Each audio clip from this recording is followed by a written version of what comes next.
Good morning, and thank you so much for joining us. We're so excited for the conversation that we're about to have on those fantastic chosen businesses that we heard from. This is the Hands Up for Small Business with Nedbank webinar. Thank you so much to everybody who is joining us from around the country to discuss these important feats that have been undertaken by small business owners in Durban, or at least KZN, the Western Cape and Gauteng. For those of you who might not know, we've spent the last few weeks actually searching for and finding business owners in each of those three provinces who've been fighting through some of the hardest and toughest conditions to operate in. That includes not only the impact of COVID, a very difficult economic environment, but additionally, as we saw very painfully a few months ago, the uprisings that were experienced in KZN and Gauteng. For 2 weeks, we've actually been featuring the stories of 20 brave businesses on 702 and Cape Talk, some of those which you would have just heard and seen on that video just now. And today, we'd like to share some of the observations we've been able to make and lessons to help you set up your fight in this particular trialing period, as well as some ideas and introduce you to some of the partners on whom you can rely.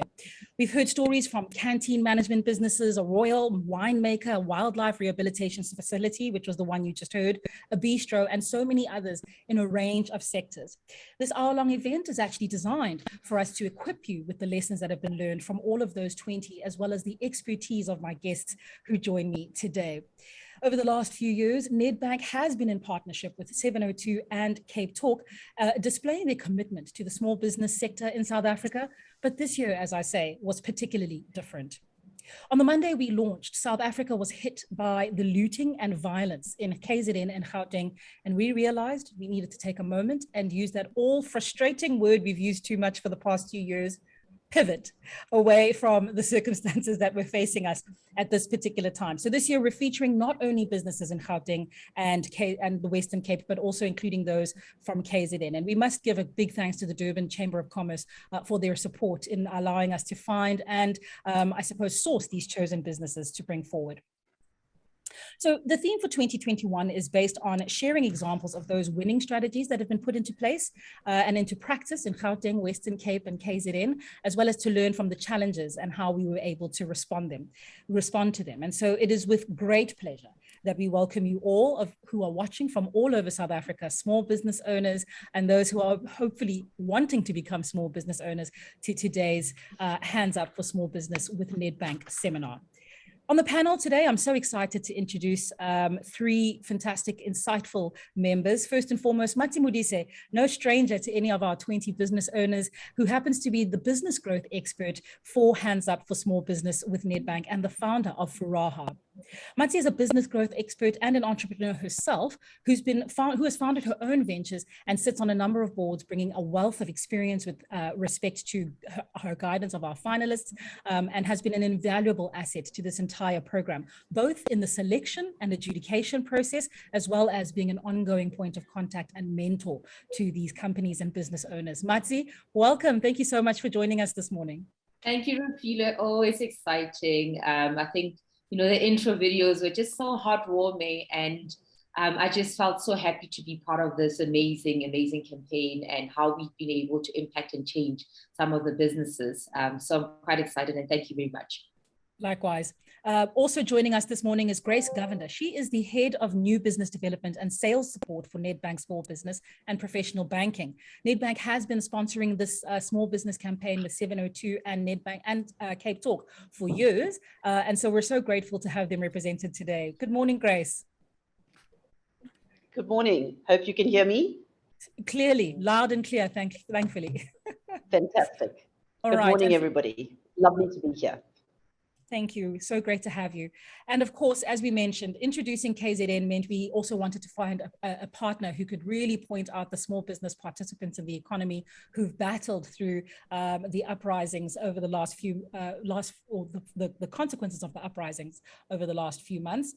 And so joining us is Palesa Phili. She is the CEO of the Durban Chamber of Commerce. The Durban Chamber of Commerce and Industry NPC was actually established all the way back in 1856. It's the oldest and largest metropolitan chamber in Africa. And as a business-based and member-focused organization, they work to protect and promote the interests of the eThekwini business community. And so grateful you've continued to do so. Palesa, welcome. Thank you very much, Refilwe. Good morning to you. Good morning to fellow panelists, and good morning to everybody out there. Actually, let me correct you. We're the second oldest chamber, not the oldest. Okay. The oldest is a Cape Town chamber. But good, thank you very much, and we're very glad to be part of this. That's generous of you. Thank you, Palesa. We'll take that in Cape Town. All righty. So you've met our three panelists, but this is by no means just a four-way discussion. We want to hear from all of you. Every one of your experiences is extremely important to us. So we'll be doing this in two ways, or three, actually. First and foremost, please feel free to add any questions you may have or comments or any experiences that you'd like to share in the chat box. We'll keep a close eye, Matsi and I, on that. Secondly, of course, and you can do that throughout the process. Secondly, of course, we will be having a poll, two polls today. In order to participate in the poll, it'll pop up on your screen. The first one shortly asking you a question. Please answer the poll immediately, as we'll be collating the results of the poll within a number of seconds of your seeing it. And then, yeah, no, actually it is. It's two ways that you're gonna be able to participate in the discussion. So let's kick off. Matsi, let's start with you. As I say, you helped us identify these businesses, and you also, as an entrepreneur yourself, are not just coming from an expert perspective, but a peer perspective. Why don't you take us into the nitty-gritty of exactly what it is that you were coming across in terms of the key themes that came up? And while you're giving us that answer, let's see the first poll question. Yeah. All righty. Thank you very much, Refilwe. I think it was a very difficult one for us to do this year. When you're introducing, we're ready to launch the annual Nedbank Business Ignite competition, where everybody talks about technology and pivoting. And then the riots happened. And then we said, whoa, we have an opportunity to actually assist. So why don't we ourselves pivot, change, and then how do we put ourselves forward as the organizations involved to ensure that we are able to assist small businesses in this time. But also, it's not just the riots, it's also COVID, because businesses have been struggling over the past year or so over COVID as well. So it was very tough and also very difficult to choose, because, most, if not all, the businesses that, did sign up and apply, it was very difficult to choose because, these are all resilient South Africans that are trying and fighting to save their businesses. So for us to be able to allocate the 20 businesses was a very difficult thing, because if we could, we would help everybody. And also we just felt that, the key industries that were applying, the key industries that were deeply impacted were tourism, hospitality, retail sectors. A lot of them, because of the lockdown conditions, because of the inconsistencies of the bans, the ability for for tourists to come into South Africa. I think all of those, industries were really badly hit, hospitality and tourism. And then the retail sector, I think a lot of people lost jobs. A lot of people were not able to continue life as it was. So there was not a lot of money to spend. Everybody was also holding back from spending. So the retail businesses did take a lot of, a bit of a shock in their systems. And then also cash is king. A lot of the businesses had huge cash flow problems. With the amount that we'll be injecting in the businesses that were chosen, their stories were of how do they want to save jobs? How do they want to ensure that there's continuity? So cash is king. Our ability to be able to contribute cash into this, their businesses was quite a big one, because they also want to get more supplies. They want to be able to pay debtors that they haven't been able to pay. So the stories were quite, heartwarming and heartbreaking as well. My team and I were having to look at the stories. We were all like, oh my goodness, we wish we could give everybody the opportunity, because everybody needs it. And South Africa needs small businesses to continue. South Africa needs small businesses to thrive so that it can contribute towards our ailing economy. So, I'll kind of stop it at that. And as we continue the conversations, I'll touch on other themes that came through. But it was so inspiring to see how resilient they are, and also just looking at the videos before we started the session, it was like, oh my goodness. Certainly, that resilience is so powerful. That one story about the lady who in fact lost her mum, and contracted COVID, the personal stories that were alongside the professional ones are actually very interesting for me to see how this poll came out. All right, so the majority of you realized that that when the going gets rough, that you view the circumstances as part of the reality of owning a small business, which you have costed for. I find that surprising and great news that 44% of you feel that way, because I believe uprisings and COVID are something nobody had costed for. So if you were in a resilient position enough that you feel you had costed for that, that's fantastic. The next largest, of course, category in equal parts is both that there was another setback pushing you to the brim of survival, and optimistically a great time to invest. So let's look into a little bit of that in terms of how one responds in this way and with the right partner. Let's turn to you, Grace, representing sort of Nedbank Small Business and Professional Banking. Do these answers surprise you at all? Not at all. I have to hear what Matsi has just said around resilience. And I think South Africans are incredibly resilient.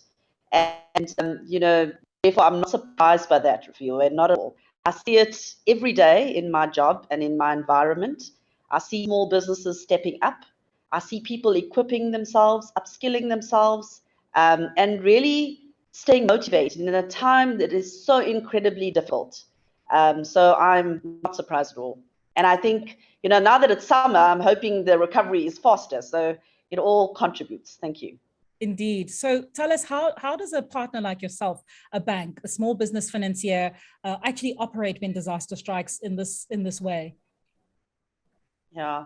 So firstly, I want to take this opportunity to thank members of the audience that participated in the Hands Up for Small Business, and those that are joining us and hopefully interested in becoming small business owners, and to Prime Media, especially the ladies on the line, all the ladies on the line. You'll notice there's no men on the line, so go girl power, I think.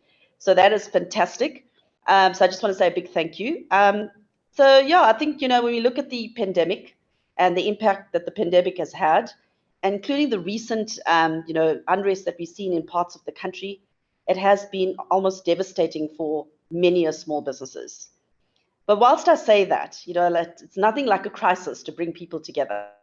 And Nedbank have not not wasted time getting involved in the relief efforts that has been going on. So during the really hard lockdown periods, we've been able to provide COVID relief measures, whether it's in financial support largely, with regards to payment holidays and various other COVID loans.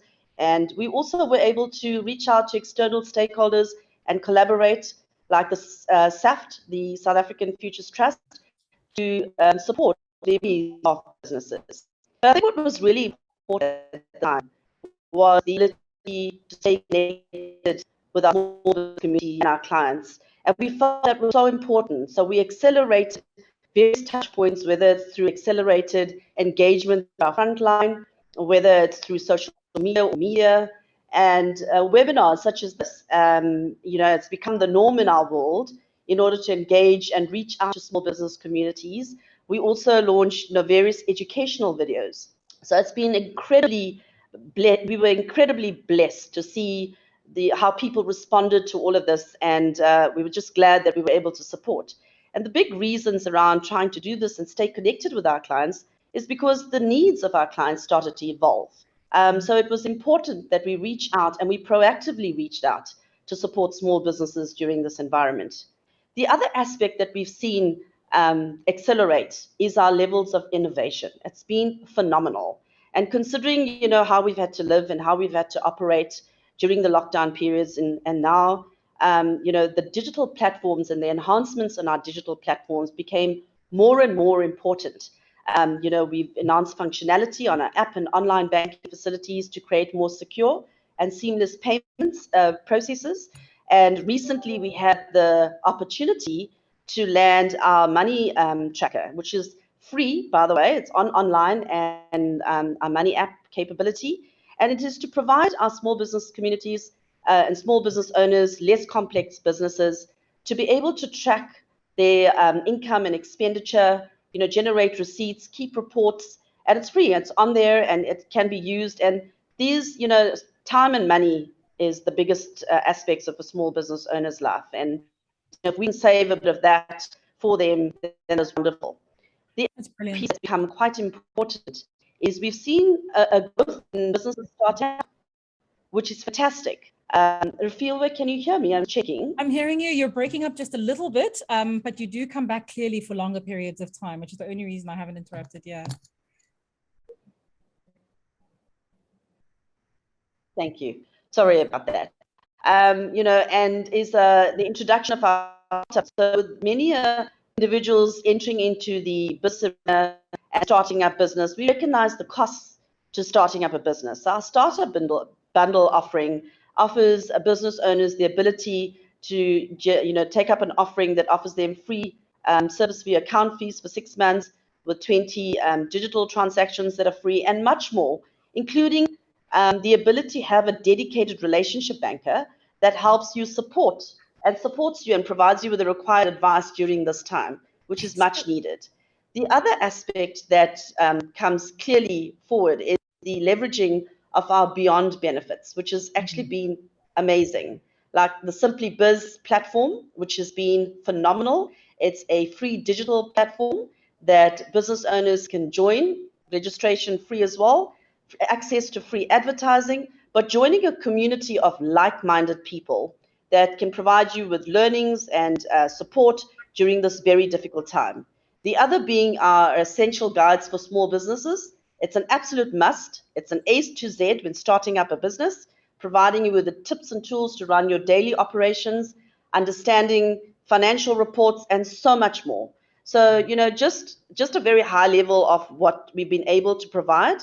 But I think what's also important is the initiatives like the Hands Up for Small Business is, you know, we want to do more and more of this because small businesses, and we realize, is the lifeblood of South Africa, providing almost 2/3 of employment. So we've got to take care of it. That's brilliant, Grace. That's more than a high level, I would say. What I'm picking up from what you're saying is it's a combination of liquidity, flexibility, and that ongoing interpersonal support. And so that's more than what I think people think about when they think of a traditional bank. So that's excellent. I just wanted to indicate that we do have one thank you already from Jennifer Claassen saying, I thank you and all the sponsors for choosing my company as one of the winners. Jennifer, so happy for you. Alrighty, so I'm very curious to know, you know, as we move on to the as we are about to move on to the Durban story, one last question for you. Was there a golden thread, Grace, in terms of the type of business that survives? What are maybe the 3 key things you picked up on in the survivors? Do you hear me, Grace? Sorry, Refilwe, I'm missing you, and that's probably my line, and it's really bad. If you could just repeat the last bit. I was just asking, what are the 3 key characteristics of companies that survived? Absolutely. So firstly, I think, you know, in times like this, the companies that survive ask very key questions. One is, what do I do to turn my business around? And how do I identify opportunities in this very difficult market to stay ahead of the game? The second piece is around companies that are able to reinvent and innovate, stay ahead of the game and survive this type of environment. And I think the piece that's so important is to stay connected with your customers. Stay connected to what the needs are so that you remain relevant in this environment. And lastly, you know, from my side, I think what's also important is to continue to market. Now, I know budgets are strained, but look for those low, you know, budget sort of platforms that you can keep your business marketed and that you stay connected with your customers. So I think, you know, those are a couple of things that stand out quite a lot when you look at businesses staying ahead in this environment. All right, then I know that the Hands Up for Business is excellent because we continue to allow you platform to continue marketing. We've got the Matsi, Modise said, golden touch to allow you to spot places where you need to change up and where you need to innovate. Palesa, thank you again for the support that we've received from the Durban Chamber of Commerce to help us understand that particular network of small businesses. You've helped us distribute the news about our campaign. Tell us a little bit about the importance of networking in a chamber such as your own. So networking, we as a Durban Chamber, we actually pride ourselves as the ultimate business network, organization. Pre-COVID, networking was all that we were really, promoting within the Durban Chamber. within the Durban Chamber, we've got about 21 different forums that are industry specific. And within these forums, of course, being industry specific, from travel and tourism, women in business, youth in business, SMME forum, agriculture, manufacturing, and so many others. So pre-COVID, what we used to do is we used to just make sure that the small businesses that do come into any of our forums, we ensure that people don't walk away without having spoken to somebody. I'm sure some of the small businesses will understand and attest to this, that some people go into an event and you're there by yourself, you don't know who to talk to, and people go in there, they listen, and then they actually end up walking away without having spoken to a single person, which defeats the purpose of the whole networking. So some of the key things that we did as a Durban Chamber was to introduce what is called business speed dating. So before the forums were starting, we did business speed dating, which meant that every single person needs to talk to somebody, talk about what your business does, what does it mean, and try and make sure that within yourselves, you start doing business with each other. Now, that really worked very, very well for us as a Durban Chamber. Unfortunately, when COVID came, we were very, very challenged now having to work on digital platforms, which, to be honest, the feedback that we're getting, especially from the small businesses, is, it's very, very hard. You can't network on a digital platform. The face-to-face, nothing really beats the face-to-face in terms of networking and talking to, fellow businesses and trying to promote your business as well at the same time. So we're really looking forward right now to a lower level of lockdown and hopefully lower infection rates. And we're really hoping that the vaccine intake will will really take well here within eThekwini, so that we can get back to the business of ensuring that the small businesses network with each other and ensure that they talk to each other, and not just go and meet, go to a function and walk away without not having spoken about your business.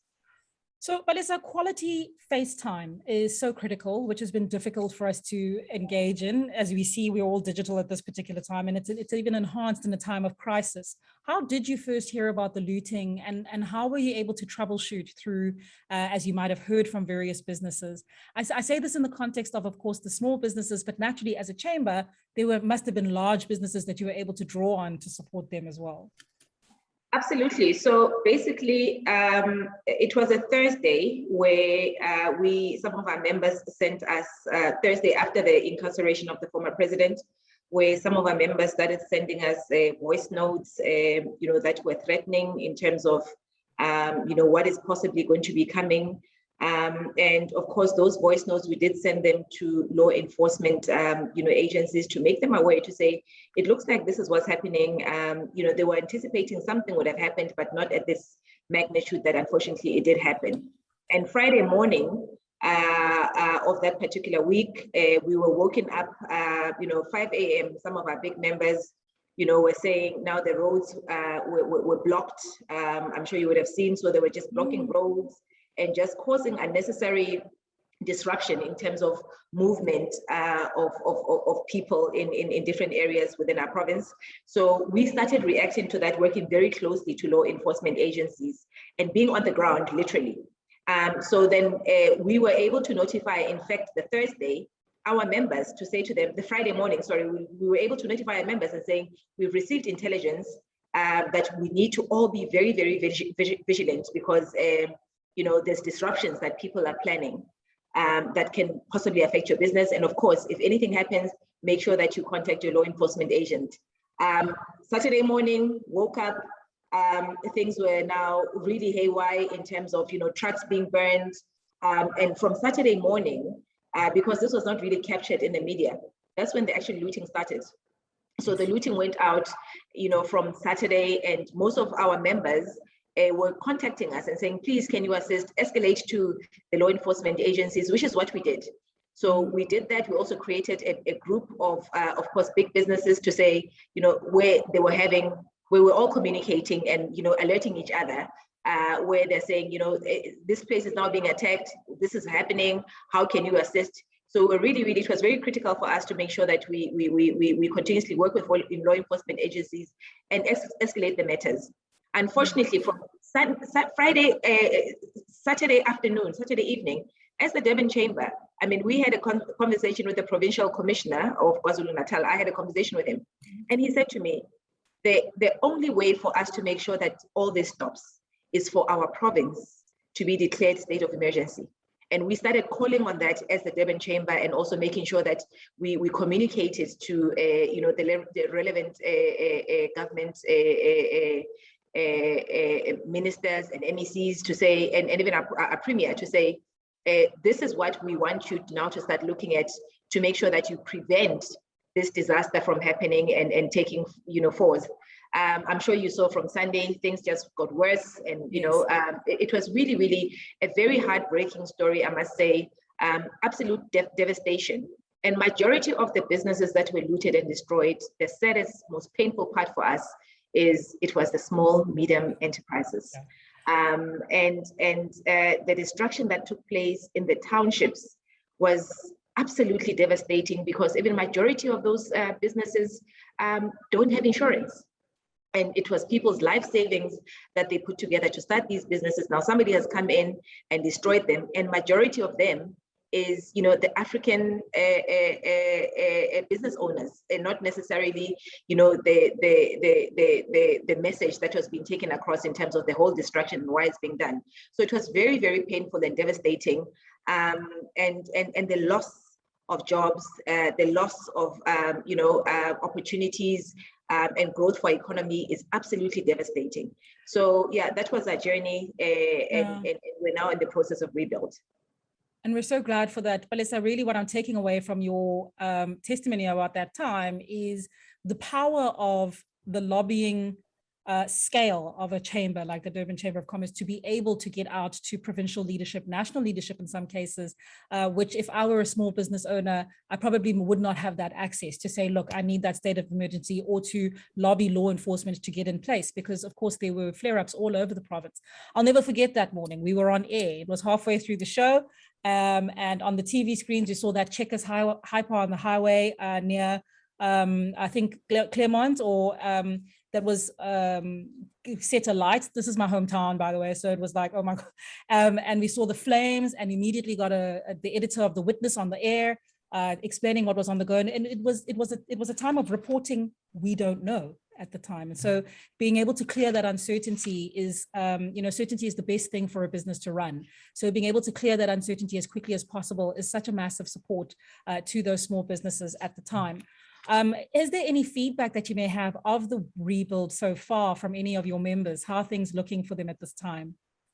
So the feedback that we have is, of course, post the unrest, we had to have a lot of interaction with quite a lot of the big businesses to make sure that they don't disinvest from our city. And we did that working very closely with the provincial leadership, from our premier, the MEC, the mayor, where we said we have to all speak one language and try and convince, the companies to actually come on board.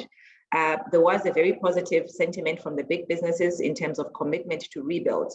However, there is some of the other small businesses that we may have missed, to try and convince them to continue a rebuilding process, which will be very, very sad, because unfortunately, as a chamber, not everybody in eThekwini or in the province is members of the chamber, so we wouldn't really have known. So I believe that some there is actually, unfortunately, some of those situations where some have decided to disinvest. But in general, the mood is reinvest.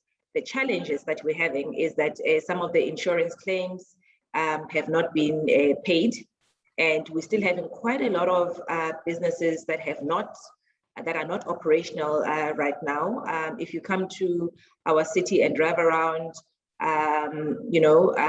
even a simple place, Umgeni Road, that used to be buzzing, Value Center, for example, that, it's still going to take some time.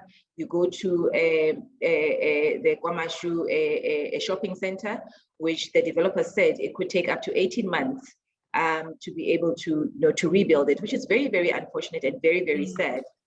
In terms of where we are in such a critical time, when we have such high youth unemployment, where people just took a decision to go and destroy other people's businesses and destroying livelihoods, which we're really, really struggling to rebuild right now.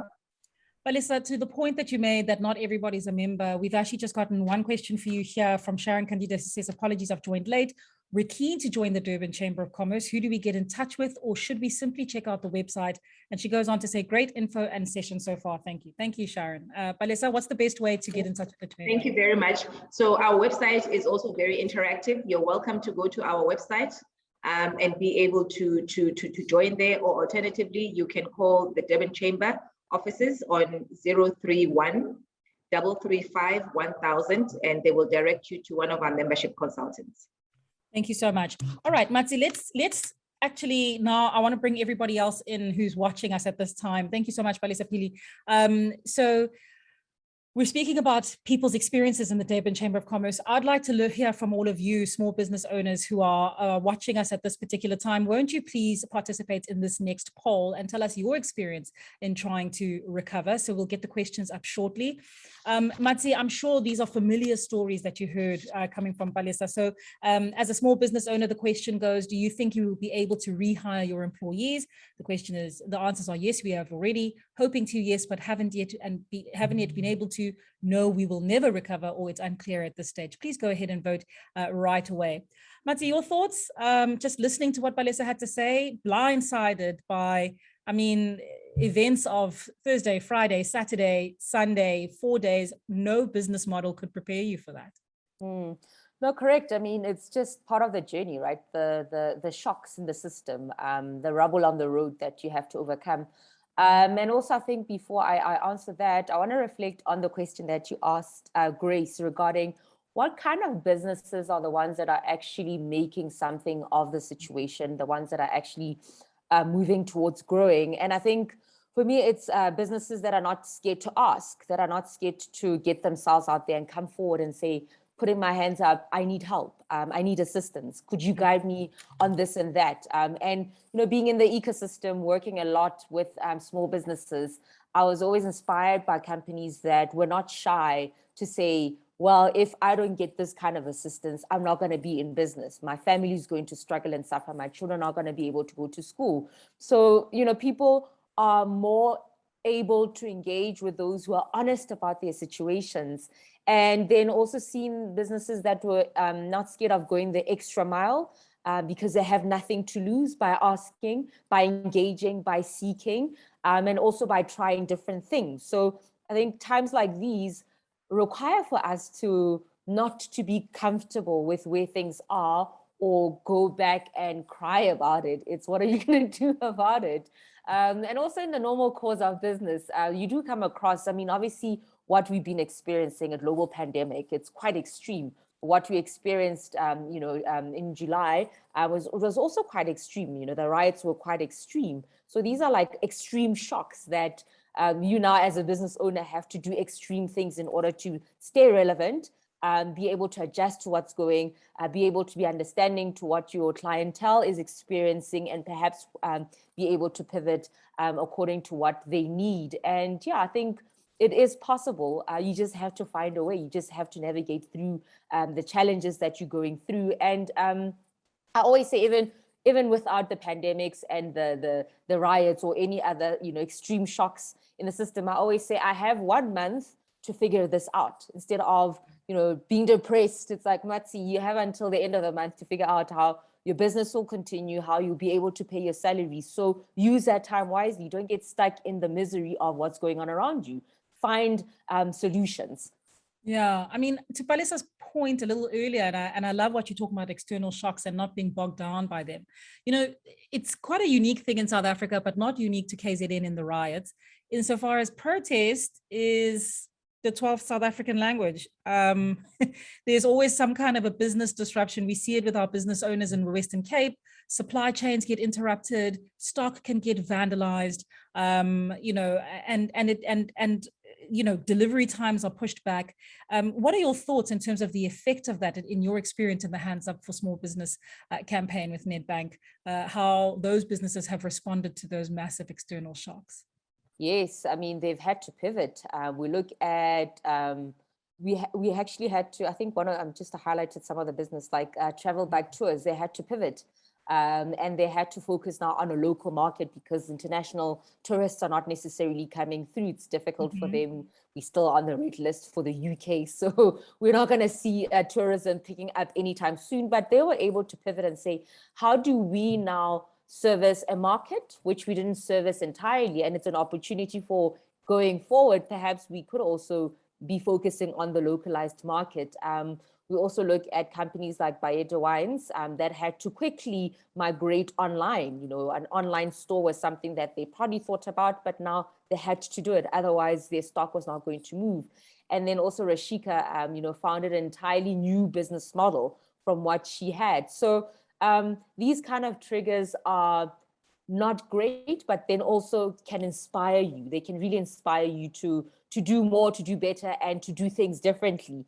And you know, now when we are in a post-COVID world, these are the kind of business models that you would not have probably considered them, but because of COVID now, I actually had to do it. And look where my business is, especially going digital, going online, utilizing digital tools to promote your business, and going out there. So I think as much as these triggers could be disheartening, these are lessons that we can learn, and these are the necessary push that you actually have to just do something and do it quickly and do it differently. Certainly so. All right, so let's get those poll results up and see how people are doing things and responding at this time. Our second question obviously had to do with the ability to rehire employees. 50% of you, the majority, are saying you're hoping to rehire, but you haven't been able to as yet. Again, those sort of complexities that Palesa was pointing to, people not being paid out as yet, I imagine, have an impact. And then the next highest would be, it's unclear at this stage. Yes, we have already. That is encouraging, 17% of you. And I'm so sorry to this one business that says, no, we will never recover. We can also talk a little bit about how one starts again. I love the saying, fail fast, you know, that like you were saying, within a month, how are we going to turn this around? But also, if we're not going to be able to turn around, what's next? In the meantime, let's hear a little bit from some of those impacted businesses that actually got support from the Hands Up for Business campaign. It's from Nedbank. My name is Govender. I'm the director of Agile Ultrasound, a business based in KwaZulu-Natal, offering patients diagnostic medical ultrasound scans. Thank you very much to 702 Cape Talk and Nedbank for this opportunity. This opportunity will allow us to procure new bikes for our food distribution center. It will allow our domestic placement agency to reach a wider audience. This will help with the recovery of the confidence of our travelers. The message that we want to get out there is that we are open for business, we have safe accommodation, and the Bluff in Durban is a safe destination to visit. We've identified that we really need to do more marketing in order to approach and get into the domestic market. Personally, as a healthcare worker, I have so much to learn about business and marketing, and I'm sure that these skills will help us get ahead of our competitors. Once again, I would like to say thank you for this incredible opportunity. Hello, this is Helga Dupriya. I'm the owner of Ocean Blue Guest House in Durban. My name is Reshika Singh from Honey Blossoms Plants and Eco Solutions. Founder and CEO at WellMade. Founder and the owner of Somto African Herbs. Thank you to Nedbank and Cape Talk for this wonderful campaign. Thank you. Thank you very much. Thank you. You guys are great.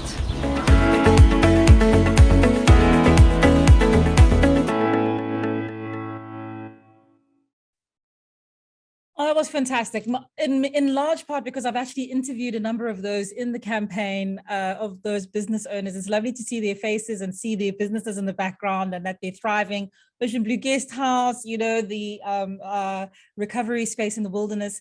Please continue to send your questions through and we will pass these on. Someone else was saying here, just agreeing with you, Matsi, to your point earlier on, Jennifer again, saying, I agree, as an SMME, you have to keep inspiring yourself. Use YouTube, the people around you, etc. Keep on going.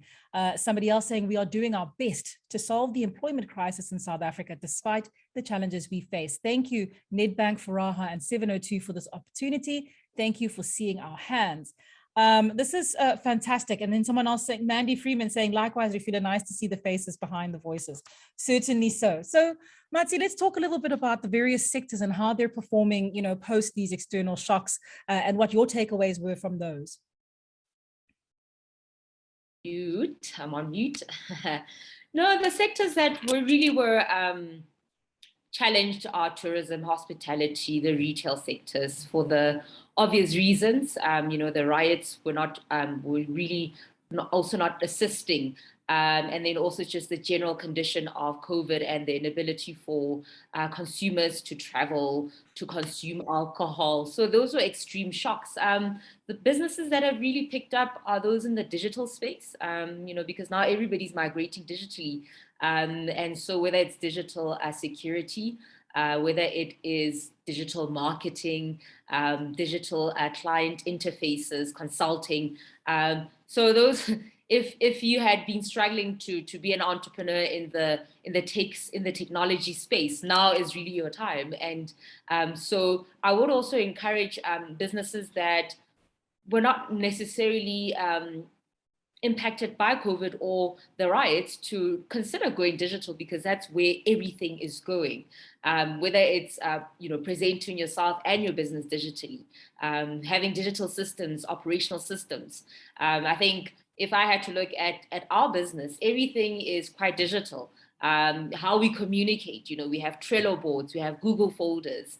There's nothing that's physical now, because last year we had to leave our physical space and now everybody had to work remotely. So that remote communication, like even the intern at the office works from home. So how were we able to set that up? We had to utilize technology. So I think the one thing that did really come up, and it also talks to the campaign that we did last year, the Nedbank Business Ignite, talking around how do we digitally transform ourselves, and then the businesses that were selected for that particular campaign were ones that were able to present a digital value proposition. An example is a butchery that was brick and mortar, but now it was able to then take its orders digitally and get people to actually deliver the meat to their selection by having people order digitally. So I think that for us inspired us that a brick and mortar business like a butchery was able to quickly transform itself, and now it's still around. And now I see they're more active on social media, so they're utilizing digital tools to actually promote themselves, which is where most of the consumers are. I mean, everybody's literally on their cell phones every second of the day. So they have to now, how do we present ourselves where everybody is? So I would encourage a lot of businesses to be able to do that as well.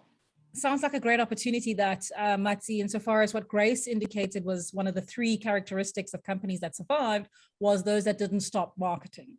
How important it is to have airtime and promotion when you are, even if you're going through a crisis, as you say, staying in front of your client and staying close to your customers. I think Palesa also mentioned.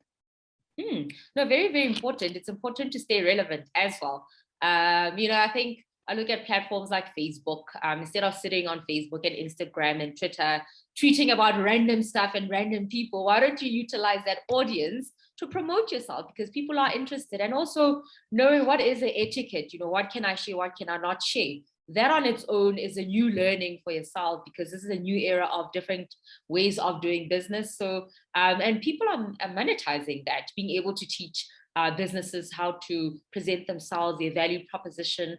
When you are posting literally on Twitter, you only have 120, I think, characters. Yeah, so you can't be waffling around, which is the same thing as when you are pitching your business idea or pitching for funding. Don't waffle, kind of get straight to the point. It's the same as when you're presenting your business on digital platforms, LinkedIn. How do we, if you want to find out about somebody in the business world, you go to LinkedIn. So if you're a founder of a business and you're not on platforms like a LinkedIn, people can't necessarily validate who you are and what you say you do. So those are some of the things that I think, as part of where we are now and future-proofing your business, is how do you adjust to where business is going?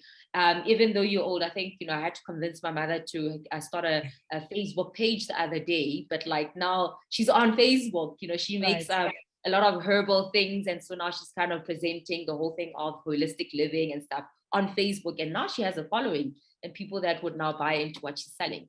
That's brilliant. We've got some resonant feedback here. Sharon again saying, we survived by shifting our business into the digital space and now offer online learning experiences. Our learning curve grew overnight by 400%. And we're starting to see the benefits of digital marketing on social media, etc. Somebody else saying the platform is really amazing. Notando, I'm saying the platform is really amazing. I'm in KZN. I've just received a call from Gauteng Fresh Produce Market. They're buying produce and they'll organize transport. Words cannot express our gratitude. That's from Dugatole Farm. And then somebody else was saying, in fact, this is exactly, social media is definitely, that's I think from Helga, sorry, at my Helga Dupree, there we go. Social media is definitely where we need help. Someone else saying that my business wasn't affected. This is Zamangwenya, because it is already online. It was threatening because we didn't know what future holds in terms of the economy. Thank you to Nedbank for making our businesses our business. Actually, thank you all stakeholders involved in helping us grow our businesses during the challenging period. We appreciate that.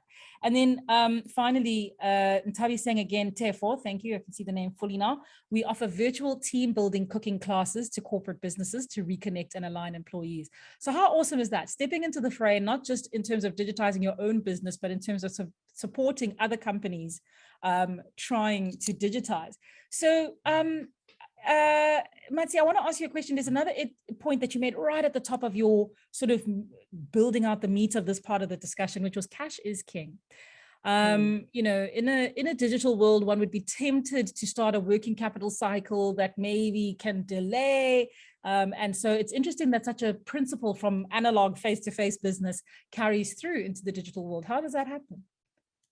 Well, yeah, I think also the digital space does create a little bit of efficiency and scale without having to take out the costs. I mean, now, because you are presenting your company on Twitter, on Facebook, LinkedIn, you don't have to pay a magazine because they charge a lot of money for like a full spread of your business. All you need to do is create content, you know, create a following, ensure that, you know, there's also a thought leadership, not necessarily just presenting what you offer, but there has to be a thought leadership around that, around what it is that we do, but then there's a culture around it, and you can actually inform people more around what your business does. So I think going digital has actually reduced costs, which is then find different ways and in expensive ways of promoting yourself, because now you don't have to, you know, if you want to promote your company, get a spread in the newspaper, in the local newspaper or magazine or television. Now you can just set up a profile on Instagram, set up an e-commerce platform on, you know, the various, like I think Facebook, there's also some e-commerce platforms and sell. Like personally, I have bought the most things online versus when I now have to go into the shopping center and buy like dresses, jewelry. And I'm always surprised as to how they are able to arrive within 2 days of ordering. It's quite efficient. So there is a system that has been catalyzed by, you know, COVID, because now everybody has gone digital. Now it's a new system that is make things a lot more cost efficient, because you don't have to pay for brick and mortar or pay physical money to get yourself into the local newspaper. So I'm saying, in your way of trying to save on costs, utilize digital to be able to you know, get yourself out there and promote at no cost. So yeah, and it's important that, you know, I mean, one of the businesses, you know, she has a brick and mortar business where it's like a restaurant, and, you know, she's trying to set it up at the Constitutional Hill. And, you know, immediately before she launched the business, I think there was also another restaurant that she was setting up in the Val, the riots happened, and that then just took everything backwards. So, but for her, you know, we chose her business because it's a great business. She now, it's an experiential, it's not like a normal restaurant, it's about an experience. So when she offers her catering, she's able to create an experience around that. And so we're quite inspired by those stories. And now somebody like him, because the next step to the companies that were chosen is doing a gap analysis. You know, so I'm quite excited to see what would come out of those gap analysis. But I think our focus also as a team is, how do we enable them, empower them with the ability to utilize digital more? Because, you know, as Mpho is cooking, because she caters and she owns a restaurant, create content around what you're cooking, be more present, because people are followers these days. You know, the people that are going to buy into what you're selling, especially if they're not able to go to your physical restaurant, get them to buy into what you're presenting. The companies like You Cook, whereby now they basically put the ingredients and then post it over to you and then show you how. I mean, that's the innovation around where those kind of hospitality industries should be going. So be creative and put yourself out there. Absolutely. I want to get into more detail about gap analysis, but before we do, I mean, you've emphasized a lot of retail, tourism, hospitality. Just a little challenge we're getting from one of our viewers today, and I want to understand how we do this in the digital space as well. So Mawetu Zawula says she's from Gebane Strategies. I run a construction company.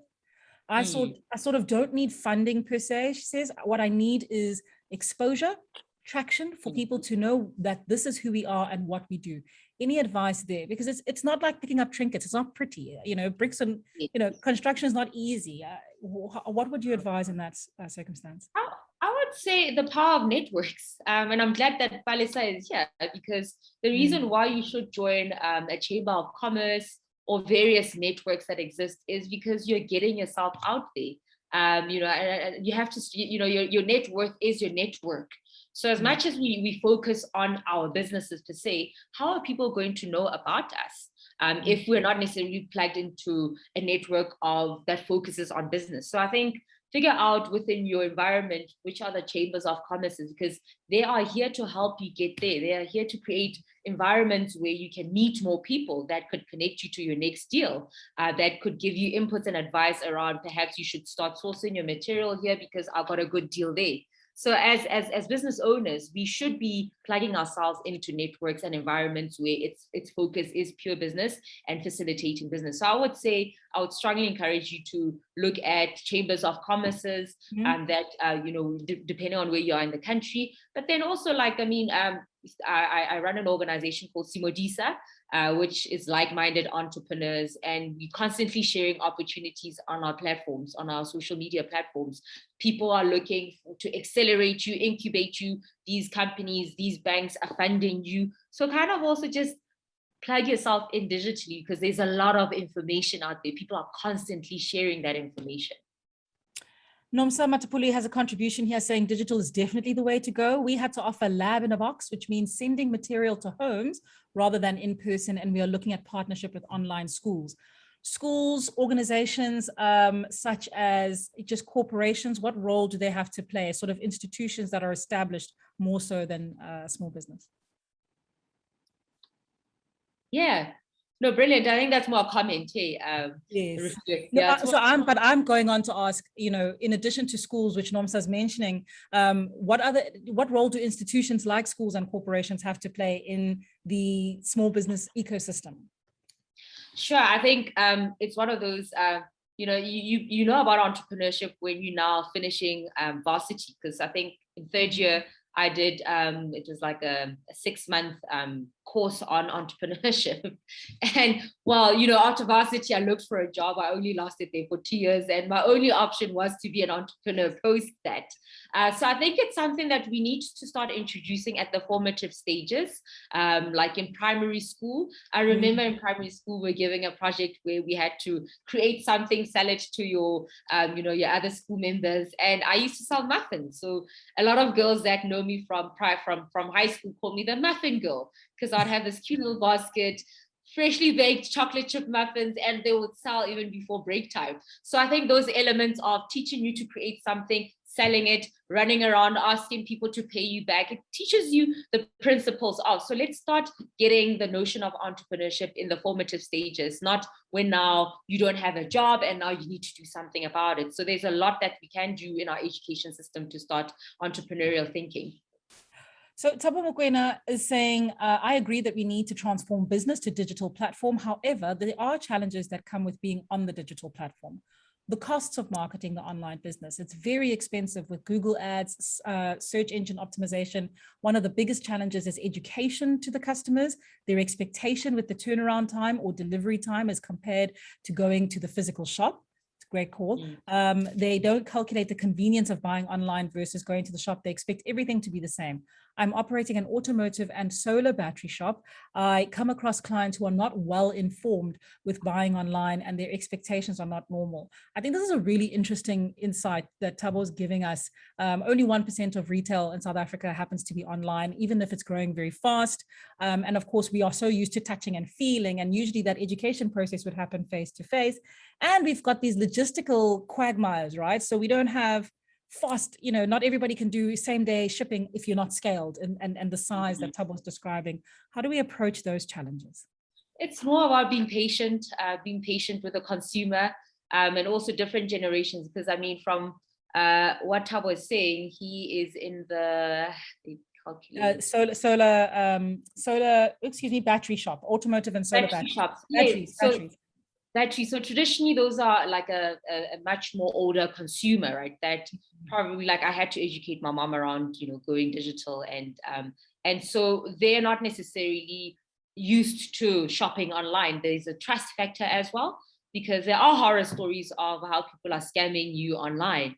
But I think the more mature the industries become and the online platforms become, the more there'll be a system that, so it's a patience thing, because in essence, when banking started back in those days, people couldn't trust that I take my money, I put it somewhere, and somehow I'll still be able to have access to it. But like, now look, years and centuries later, there are systems, and all you need to do is now go online and transfer money.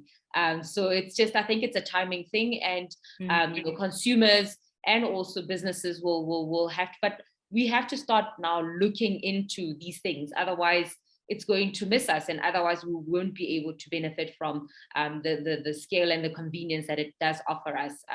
Took me a while to get online, to be honest, and the trust factor is quite huge. But here I am. We were stuck in the house for a whole year. You needed to get things from one place to another, whether you are a business owner selling, or whether you wanted to consume something, and you're forced to now do it online, because you didn't really have much of an option. So I think it's more of a patience, timing, and maturity of where things are going. So we have 4 minutes left. If you want to get your questions in, squeeze them in, please do send them into the chat box.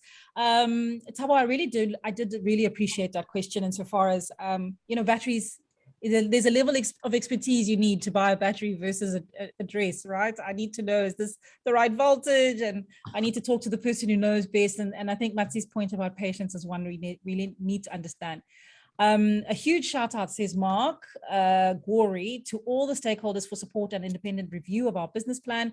We're a well-established traditional restaurant badly affected by lockdowns and social unrest, and appreciate the support in a dark time. Humble Drop says, I would like to collaborate with anyone who is into hospitality industry, especially on content side, since I am a content creator. I love hearing from Humble Drop saying that, because you mentioned that you can save so much because the marketing model has changed to online, but we still can't skim, right? We still need a person whose expertise is social media optimization or the content creation. And so I hope that people will reach out to Humble Drop. In particular, the very next comment from Jennifer Claassen saying, my biggest challenge is how to fit this all in. Digital needs being online all the time. I've looked at outsourcing the skill. Your thoughts on that, Matsi? Outsourcing. Yeah, I think Humble Drop and Jennifer can have a great conversation.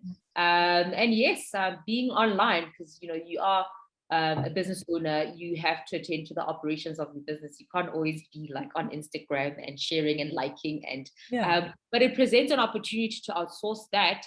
There are companies that help you come up with social media strategies for your business. They also help you create e-commerce platforms. So it's, how do you actually outsource what you can't do? For me, even accounting, something as simple as that. I'm not an accountant. I'd rather outsource somebody to do that. Legal stuff, contracts, I outsource somebody to do that. And there are companies that focus on small businesses, because you can't afford to go to a big legal firm to look at a very basic contract, which you must look at. So there are companies that have set themselves up as companies that focus specifically on small businesses. And Simply Biz, I would encourage people to actually go to Simply Biz. It's a Nedbank platform that shares a lot of information, that shares a lot of templates, that shares a lot of networks that are really geared to helping small businesses. So let's utilize these digital tools that the likes of the Nedbanks are providing, because a lot of the information that we're talking about now, the challenges, somebody has already asked that question and somebody has been able to provide that answer. So I would say do go to Simply Biz and check out if some of these tools could probably be there. But also we are able to assist you as well. I will just drop like my details. Yes, somebody did ask for them. Yeah. Yes, how I can assist, I will assist. Just be patient with me. If I don't respond, I'll definitely get to it. And feel free to also send 2 more other emails to say, hi, remember I sent this email. I just don't want to leave it unattended. So we will provide that information. The noon gun has just gone in Cape Town, which means we're pretty much out of time. I'm going to take the liberty of allowing these last few. I do think, Mandy Freeman, that this most recent answer about outsourcing is a one step in a direction to answer your question about time and money. Mandy, of course, saying the big issues for small businesses are time and money, and wants to talk time management, ironically, at this time. How do we fit it all in? And I think that outsourcing probably goes a long way, but that maybe more information can come from speaking to your peers in business ownership. We must find a way of publishing all the businesses who join this platform so that we can collaborate and use each other's product and services, basically support one another for growth, says Thabo Mokoena. I couldn't agree more. This is your first Nedbank network, not taking anything away from the Chamber of Commerce, of course, Palesa, but this is a wonderful cross-provincial network to kick off with. And then, of course, Dominic Naidu of Travel Bug Tours says this session has been highly informative. I'm glad to hear it, Dominic.